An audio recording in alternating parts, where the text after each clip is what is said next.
ஏங்க 10 பவுன்லாம் மார்க்கெட்ல இல்ல. தங்கச்சி எல்லாம் அந்த அண்ணெல்லாம் பாரு 10 பவுன் மினிமம் போடுறாரு கிளப்பி விட்டீங்கன்னா அண்ணங்கெல்லாம் செத்தாங்க.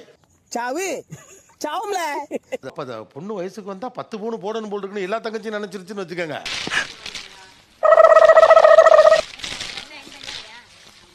மறுபடியும் சொல்ல வீடு இல்லாத நிறைய பேர் கல்யாணம் பண்ணிருக்காங்கம்மா. சொந்த வீடு இருக்க மட்டும் தான் நான் கல்யாணம் பண்ணிட்டு இருக்கான். எப்படி நீ கலங்கஸ்தப்பா. இப்ப என்ன சொல்றீங்கன்னா அவர் யோசிக்கலங்கிறீங்க, அவரை யோசிக்க விடல.